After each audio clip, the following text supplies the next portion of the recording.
You are tampering with forces you can't understand. We have major corporations sponsoring this event. You are tuned in to the Fantasy Wire HQ QuickCast. Today's show is brought to you by Full Time Fantasy, home of the Fantasy Football World Championships. We're also a proud member of the Full Time Fantasy Network. Check them out online at fulltimefantasy.com.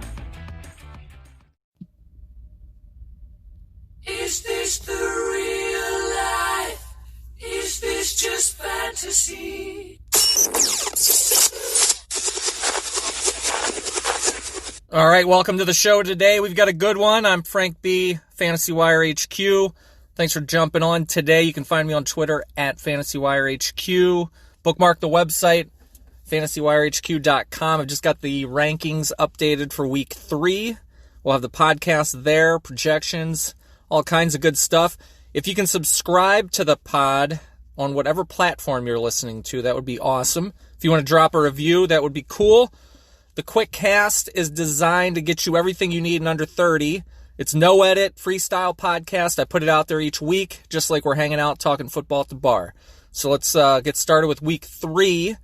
Going to move through the week's game skid, profile some of these tough to decide on players. I don't talk too much about the ones, the studs, the guys you lock in every week, because most of the questions and conundrums come from these players where you're just like, this guy versus that guy.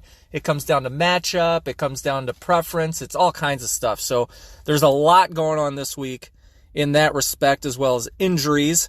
So if you have any specific lineup questions, post them up on Twitter, and then definitely tune in for Live Wire Sunday, 2 hours before kickoff. I do that every Sunday just to see what everybody's thinking, get some input, give you some advice.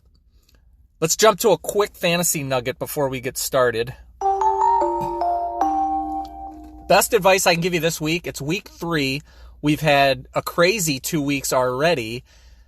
Don't panic. There's a lot going on in this fantasy landscape.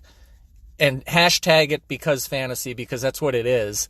And if you don't know what that is, go back on the website, on the blogs, and check that article. But basically, it's just stuff you can only chalk up to the fantasy gods. So week 1, the studs kind of disappear. Some hit, some miss. Week 2, it's bloodbath Sunday. Everybody's injured and out. Week 3, now it's like, okay, are these guys I trust? He had a big game in, week 1. He fell off in week 2 or vice versa. Do I trust him this week? It's hard to say. My best advice is don't panic just yet. Don't cut half your roster just because one guy had a bad game. Don't go panic trading. Just hold still. Make a few moves. You got to make something. I made moves across every league. Just 1 or 2 players, though. I didn't go wild. There were players I wanted to get rid of or try to trade off, but try to hold tight. My own advice for myself that I've got to rein in sometimes is I'll try to hold tight to week 5.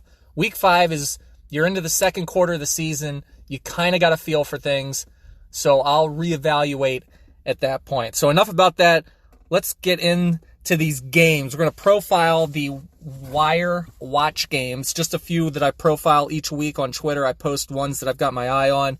Some definite bangers this week for games. I cannot wait. You are looking live.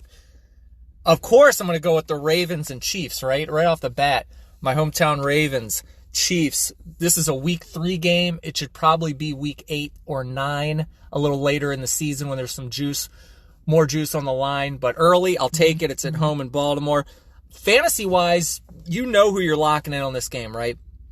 But Mark Ingram and J.K. Dobbins, I think for me, are the best ways that the Ravens could kind of steal this game at home, just to keep possession, run that clock, keep Mahomes off the field.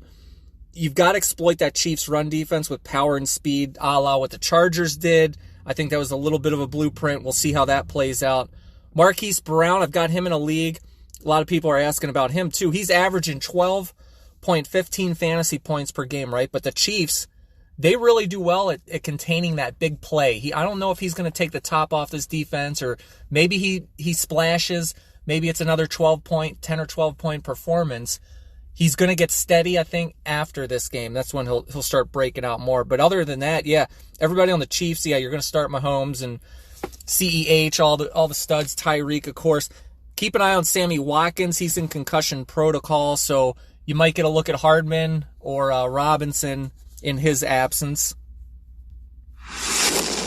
The next game would be the Packers and the Saints, the Sunday nighter, I believe. Aaron Jones, 312 yards from scrimmage, 54 more than any other running back. Kamara leads the backs with 17 targets. This is going to be a showcase of running backs, in my opinion. If you've got both of them, you're absolutely firing them up. But Emmanuel Sanders, so wasn't he supposed to take a good chunk of stuff off Mike Thomas's plate, right? Get into his target share while Thomas sits out with the injury, but he was supposed to definitely be more valuable than what he's provided here. Instead, he's got 1 catch, 3 targets. He's basically took a back seat to Traquan Smith and Deontay Harris. This game could be a shootout. The Packers have scored over 40 in 2 straight games. It's hard to trust Emmanuel Sanders if he's going to get coverage from Jair Alexander on the Packers. So Emmanuel Sanders, I'm gonna temper. I'm probably not going to start him. If I'm in a deep league, I'll throw him in a flex if it's my best possible option. But man, I'd lean more for Traquan Smith. He fills in for Thomas week 2. I think he's the guy that Breeze is going to trust the most. And based on his performance in week 2, he's going to get more work this week. Even if Michael Thomas plays, I think he's still going to get a feature. Alan Lazard and MVS on the Packers. I get tons of questions on these guys, right? I don't trust MVS yet. If you've got him, if you went and got him off waivers, you can use him. He's gonna give you a dud. He's gonna lay you an egg. It's inevitable. It's gonna happen. But until then, I'm gonna stick with him because he's been making big plays. He's had a few drops. It's early though. That's rust. They can get that out of there. But Alan Lazard, MVS, they are both the big play portions of the game plan against the Saints secondary. If Devontae Adams plays or he doesn't play, I still like both of these guys. I just like Alan Lazard a little more. I trust him. MVS will give you your boom bust kind of type play. Maybe he goes off 2 big grabs and then he'll disappear. Lazard, I think for a PPR, he should see more targets, especially without Adams. But Jared Cook, back to the Saints. He leads the team with 131 air yards. I've got no problem starting him this week. Absolutely, I'm going to slot him in there. That should be a good game, but I see them more run-based with Kamara because the Packers cannot stop the run. They're lucky that Detroit kind of gave up on running the ball once they threw their way to a lead, comfortable lead. You know, the Lions kind of forced to throw to get back in the game. But the next game up, the Cowboys and the Seahawks. I'm really looking forward to this game just for sheer numbers. Give me another, 60, 70 plus over under here. Mike Davis for... Oh, I'm sorry, not Mike Davis. What am I talking about here? That's Panthers. Come on now. And we let him off the hook. Michael Gallup. Gallup here. The matchup against the Seahawks, right? It sounds good for Gallup. His upside, though, is capped because CeeDee Lamb's breaking out. So 5 targets each of his first 2 games. I think you're going to have to find another option other than Gallup. I'd go more for CeeDee Lamb in this play here. Hopefully you've got one or the other or both. CeeDee Lamb, though, he is killing it in that 11 personnel along with Amari Cooper. He's going to be busy again this week. I love him. He's getting plenty of looks, plenty of trust. He has first 100-yard game. I think he can definitely get in for a touchdown or 2 this week here. DK Metcalf, yeah, you're definitely starting him. The Cowboys have allowed the 8th most points per game to receivers this year. I believe what we saw in Seattle on Sunday is pretty much what we're going to be seeing consistently throughout the season. And then Dalton Schultz, tight end for the Cowboys. I was wrong on him last week. I clowned on him a little bit because that one I truly never, ever would have saw coming.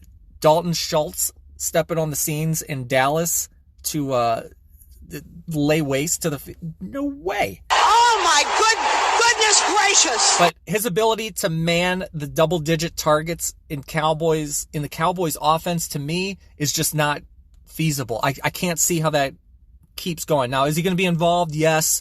But there's too many mouths to feed. They've got tons of good talent across the board. Not to mention, Dak Prescott, 47 pass attempts in last week's game. That was his 5th highest total in a single game over the course of 69. So Schultz's opponents this week, it's the Seahawks. They haven't really if you look at it, they haven't allowed an opposing tight end this season to record more than 5 targets, 3 grabs, 38 yards, and 6 fantasy points. So if you're going to start him, I'd be expecting 5 to 8 fantasy points. Somewhere in that range would be my sweet spot. You are looking live. Now let's go to Thursday night football. Usually I'll lead with the Thursday night game, but it is Miami and Jacksonville. But you've got the stash versus the beard. It doesn't get any better than that. Minshew scored... Look at Gardner Minshew, right? He scored just 1.6 fantasy points less than Mahomes and 1.2 more than Lamar Jackson. So whatever he did in the offseason to take this fantasy football serious, he went all in. Minshew's played 16 games. He's thrown for more than 3,700 yards, 27 TDs, 8 interceptions, run for more than 300. To me, that's a fantasy quarterback one. Matchup against the Dolphins looks like a good one to me. I'm going to plug him in there. Ryan Fitzpatrick on the other side. The Jags, who are third in the NFL with 602 passing yards allowed through 2 games against the Bills. Fitzmagic, maybe Fitzmagic is back, right? At least through 5 weeks. He passed for 328 and 2 touchdowns, so I'm a believer in him this week. Breaking news. DJ Shark is out. So you're going to plug in Keelan Cole. He's available almost everywhere on waivers. If he hasn't been scooped up already, he's still there. Go get him because he's got 50% more targets than any other Jacksonville receiver. He leads the team in targets with 12 through the first 2 weeks of play. Finding the end zone. He's top 15 fantasy points on both outings. The Dolphins allow the 3rd most points to opposing wideouts, including the 12 points to 3 separate Bills receivers in week 2. So grab Cole, put him in there, flex play. If you're really needing him in a 2 spot, plug him in there. Mike Gesicki, I had concerns about how the new coaching staff was going to use this guy, right? After last year, I wasn't, too high on him. It looks like all systems go right now for this season. So I think the coaching staff is going to be wise to get him involved early and often in these games. I think he's a top 10 option this week. James Robinson for the Jags running back, NFL's 8th leading rusher through the first 2 weeks. Fresh off his first 100-yard career game. 14th highest scoring fantasy player at the position. So interesting stuff there. I think those numbers against the Dolphins team that allows an average of 164 rushing yards a game, 4th most in the NFL, is a good thing. He'll be just fine this week. I've got him in 2 leagues, and I am firing him up absolutely. Awesome. You are looking live. The Bears and the Falcons. Calvin Ridley, 732 receiving yards in 8 games he's played since the Falcons got rid of Mohamed Sanu. Ridley's a lock. Russell Gage, 2 weeks down, 21 targets later, 9th most in the NFL. Awesome. He is the man. You got to hopefully pick him up. If you haven't got him off of waivers, go grab him. You got to add him. Mitch Trubisky, he's averaged nearly 20 points per game, right? Greeted with a nice matchup against Atlanta. I don't know why he wouldn't veer off that path against the Falcons here. No defense has allowed more points to quarterbacks than the Falcons this year. Each of their first 2, 30-plus points scoring and 4 touchdowns. It's Mitch. Most people, if you're in a deep league, if you're in a super flex, throw all old Trubs in there. Anthony Miller, he was the guy I was high on too. Where is he? Come on, man. Anthony Miller, he was blanked. Goose egg last week. Bears didn't really throw enough, in my opinion. He's going to need to wing it this game against the Falcons. I think Miller gets back in the mix there. Probably a flex play. Hayden Hurst. The Bears are struggling to cover tight ends down the middle of the field. They always do in general. I like Hayden Hurst quite a bit this week as well. I'm going to fire him up. Next up, I'm going to go Rams and Bills here. Darrell Henderson, running back for the Rams. Last week, it was Malcolm Brown. He was the hot pickup. Everybody's after him. This week, it's Henderson. Right now, he looks like the most explosive option in that backfield. I think he's worth adding if you can get him there, if you need a running back. Josh Allen on the Bills, he's completed 70% of his passes this week. It's a massive test. We'll see how much that had to do with his opponents, or if it's, real deal, because he's going to face Jalen Ramsey in coverage. The Rams they're not bad in, the backfield there. Jared Goff, only once in the past 14 games at Bill Stadium has an opposing quarterback thrown for more than one touchdown. None have topped 282 passing yards. Goff is a sit. He's cold. Stephon Diggs, coming off a tremendous game against the Miami secondary, right? But who wouldn't be?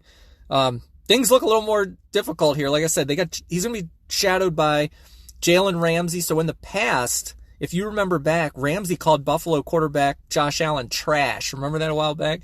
I think that's got a little juice in this matchup. I still like Diggs. I just don't know. I'm not going to expect too much out of him, but we'll see how this one plays out. This is going to be a good game. I'm pretty excited to see this one. The Washington football team and the Cleveland Browns. Stat of the day, Terry McLaurin leads receivers with 111 yards after reception. He is a machine. I love this guy. Fire him up without a doubt. Dwayne Haskins, he's top 30 pass attempts in his first 2 weeks. I think that trend continues against the Seahawks. They've had more passes attempted on that defense than the Browns have this season. Opposing quarterbacks are averaging 26.15 fantasy points against Cleveland. That's fourth most in the NFL. I do like Haskins. He's got some escapability. He can buy some extra yardage with his feet. Antonio Gibson, my opinion, he's the best running back for that team. It's not even close. It was good to see his playing time increase. He had 65% of the snaps compared to just 26% in week 1. Better days are definitely ahead. I love this guy down the road, rest of season. I just don't really like him too much this week against the Browns. The run defense for the Browns has been good enough. I mean, they had Baltimore, they had Cincinnati, but go back to that Washington side. The offensive line is going to be without right guard Brandon Scherf. You lose players that are in the trenches, blowing up holes, taking on blockers. That has an effect. So I don't know how it plays out this week, but I'm going to kind of keep Gibson on the bench if I can.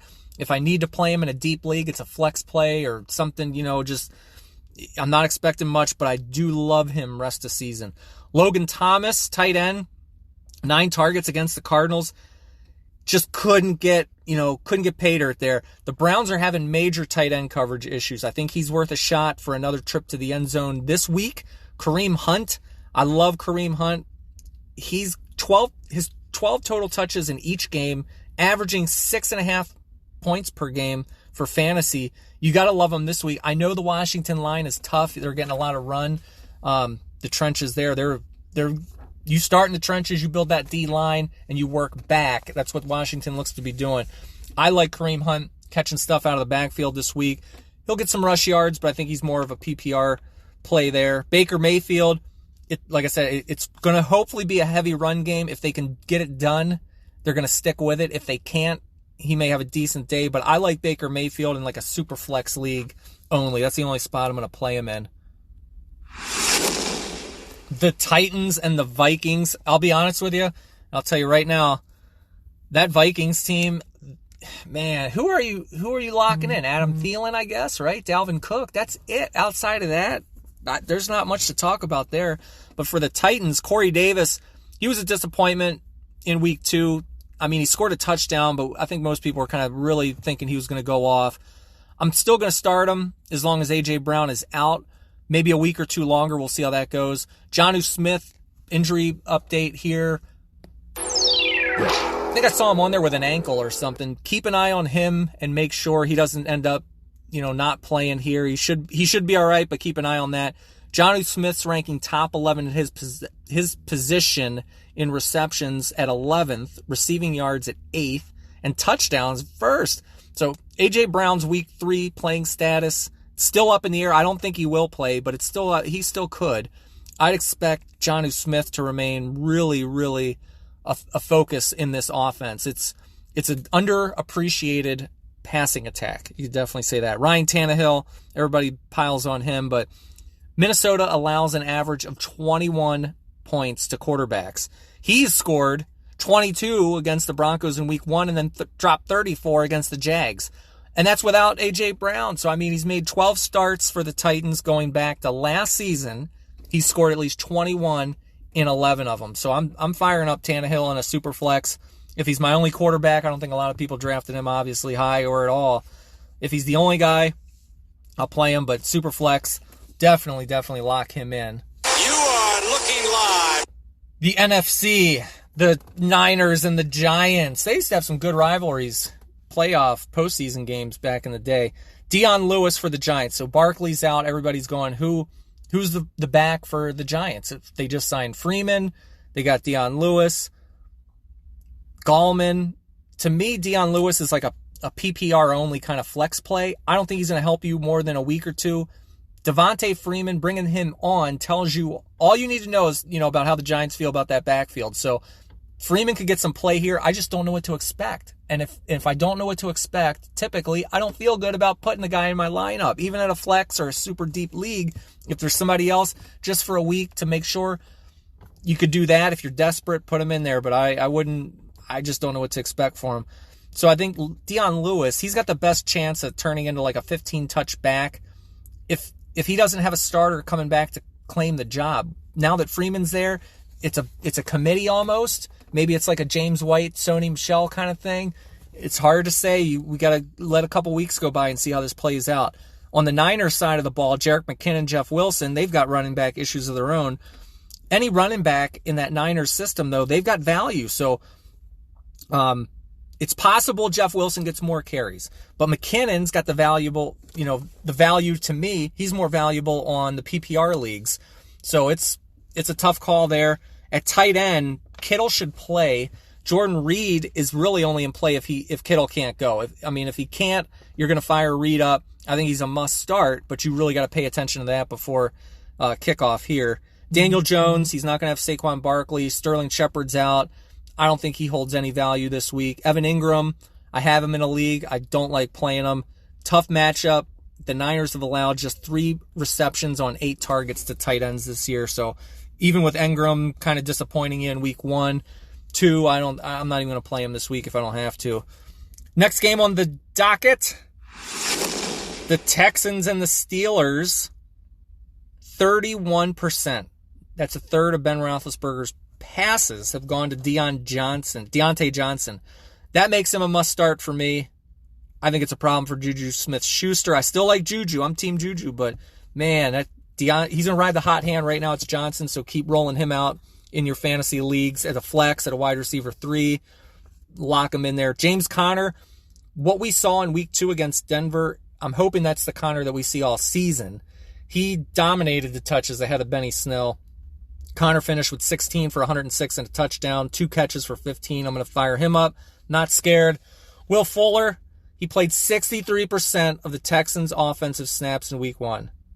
And somehow saw 0 targets here. 0. Goose egg. Goose egg. He goes. No. He's not gone yet. Don't get rid of him yet. It's one bad week. Watch the injury report to see if his hamstring tweak is more serious than reported. Then make a decision. So, Jordan Akins, tight end here. He's run 73 routes this year. Only Travis Kelce, Ingram, Ertz have run more. So I do like Akins at a tight end play there, deep league. You are looking live. The Bengals and the Eagles. So 21%, more than a fifth of Joe Burrow's passes have gone to tight ends this year. Huge opportunity for Drew Sample with CJ Uzomah out for the year. I hope you guys got Drew Sample off waivers. Hopefully I kind of feel like he was one of the most overlooked waiver ads this week. And if you got him, good for you. Good job. Because Sample, I think, is Burrow's safety valve. He's going to do good things here rest of the season. AJ Green, I can't stay away from the 11 targets per game at his price. The Bengals should be chasing points, right, against the Eagles. I think they very well would be. I think it means 40-plus pass attempts for Burrow. AJ Green has got to knock the rust off and get in the swing here. Otherwise, it's Tyler Boyd. Boyd's locked in, I think, is his go-to guy. I think he sees good volume in this game. Middle of the field is where he shines, and that's where the Eagles struggle in coverage. Miles Sanders, 20 carries, 7 targets in the season debut. Now he's got the Bengals defense that just surrendered 234 and 4 touchdowns to Chubb and Kareem Hunt. So lock up Sanders. Drew Sample, we just talked about him, but he should get a good workload in that offense moving forward. The Eagles have allowed the 4th most points to tight ends this season. No opposing starter has ranked outside the top 7 scorers at the position. So fire up Sample. Dallas Goedert, he's leading the Eagles with 17 targets. Ertz is 3rd on the team with 14. I love Goedert. I have both in one league, and I really don't know if I should bench Ertz for Goedert. I don't know if I'm going to be able to decide that early, or it's probably going to be a game day decision, because I can't, visually, I don't want to pull Ertz and put Goedert, but the numbers speak for themselves. So we will see. Ooh, here we go. Let's jump to the Raiders and the Patriots. And N'Keal Harry. Harry's got as many targets as Julian Edelman through 2 weeks, and he's made some pretty impressive plays, I thought, in primetime against Seattle. So he profiles as the best red zone option to me in that Patriots offense. If they stop running Cam Newton in most of those situations and just have him throw deep, I think Harry's your guy. Darren Waller, we watched what he did against the Saints. He was unbelievable. I love Waller. He's dominating the targets more than he did in 19 right now. Not really a great matchup, but the Raiders do a good job of moving him around that offense and around the field and scheming him open. I do have confidence they will get him freed up, and he should have a good day. Cam Newton averaging 8.7 yards per pass attempt. That's pretty nice. He showed us Sunday night that is Cam Newton back as a pocket passer too? Is he back? It looks like it. Let's see what he does against the Raiders here. Sony and James White. The Raiders are having trouble with power run games and good receiving backs, and that's just what the Patriots have right there. They could have a sneaky game. That's a kind of a sleeper status pick there. We'll see what happens. But I know anytime you say Sony Michel for the Patriots. Yes. And then speaking of the Jets and the Colts, the Jets are horrendous. I'll get one of these fantasy guys out of the way. Chris Herndon, right? Remember his breakout season hype? Twitter, it took my thumbs all they had not to just blow back on every post hyping Chris Herndon. But have you heard anything about him since that hype? I haven't. I'm not starting him anywhere. For the Colts, Mo Alley Cox, keep an eye on him. If Jack Doyle is not playing, I'm plugging in Cox there. He's got averaging 20 yards per reception. Who knows if it holds up? I mean, he's the only player on that Colts team really having success downfield, so I do like him. Michael Pittman, he showed some signs of life. Caught 4 of 6 for 37.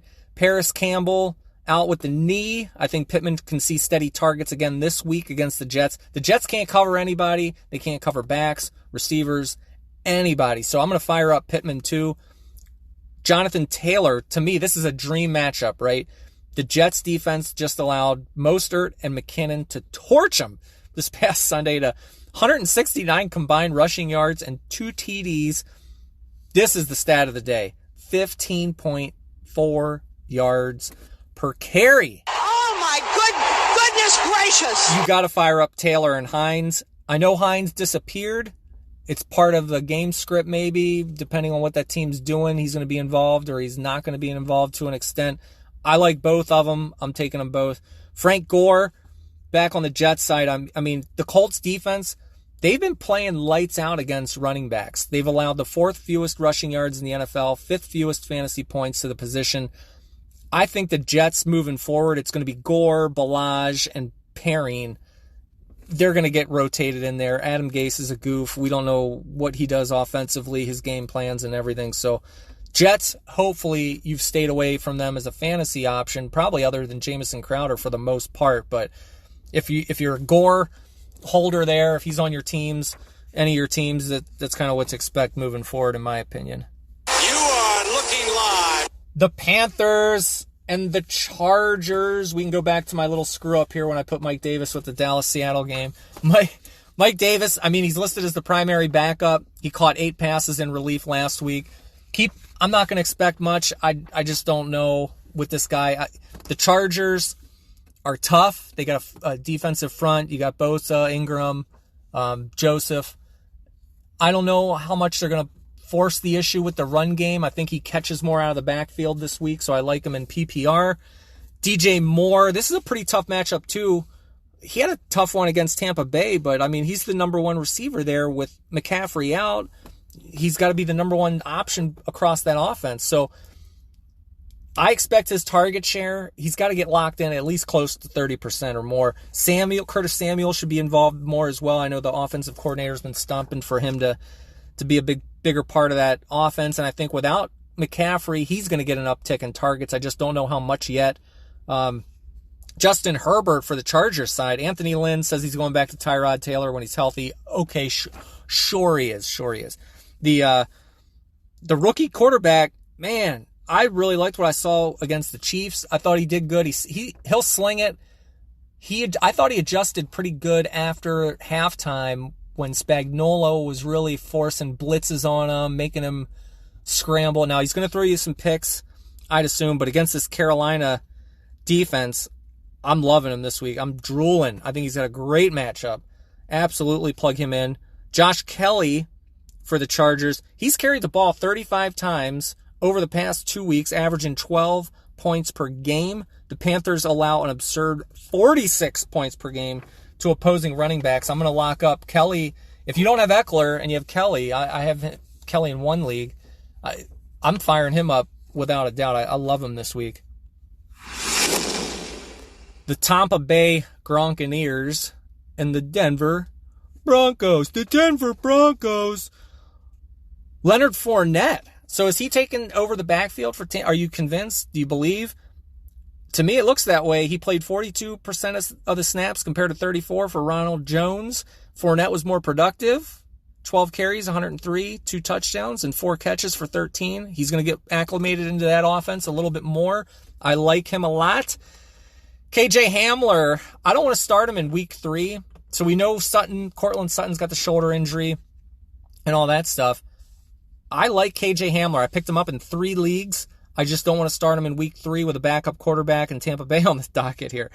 I'm going to stash him, and I think he's going to get involved a lot more in a couple weeks. Hamler played 62% of the offensive snaps. He had 7 targets in week 2 against the Steelers.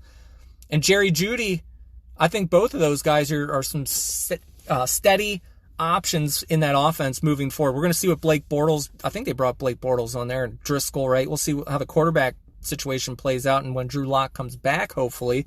But I do like Hamler moving forward, and Jerry Jeudy, like I said, he's got a kind of a limited ceiling, I think, but I do like his share of the targets here from Driscoll with no Sutton. I mean, there's going to be garbage time passes and TDs in there, so I like both of those guys.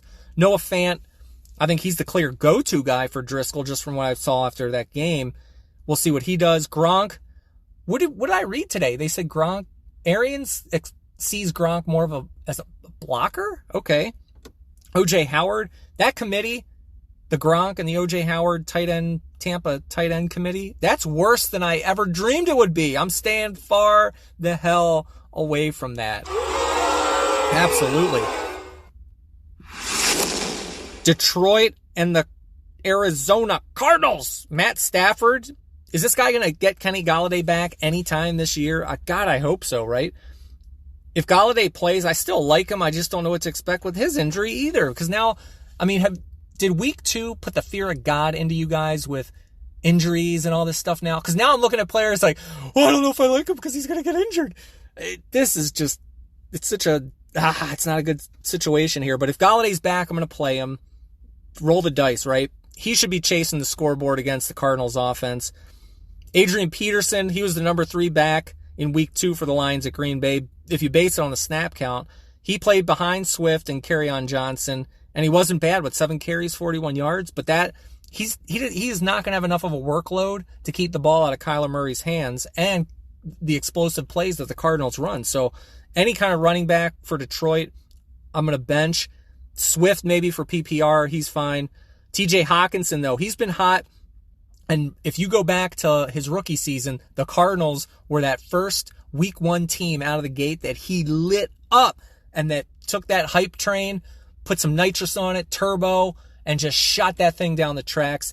And we're still waiting for that sub 9-second quarter mile finish. I'm still waiting. After him, Kenyon Drake for the Cards. I don't think he's really been the stud that he was last year, but I think he gets a matchup this week against the Lions. I mean, they've got the worst run defense in the NFL entering week 3. I think Drake could have a big day. I still like him. I've got him in 2 leagues, and I'm still playing him. I haven't pulled him off my starter. He's a set and forget right now. So I like Drake this week. I think he can have a huge game as well. And that does it for the game previews. That's going to wrap up this week's NFL slate. Good luck to all of you in your fantasy matchups. And please, please, please, tag those players that bust or do the opposite with a hashtag because fantasy. Hit me in it. I want to know because it cracks me up when it keeps you from getting pissed, right? We all get fired up and upset, but if I can catch a because fantasy over it, it'll make me laugh or crack a Dwight Schrute peeking through the blind smile at least. So stay tuned for the next episode. And until then... Yeah, all right, this press conference is over. Go away. No, it's over, Phil. Police It's over.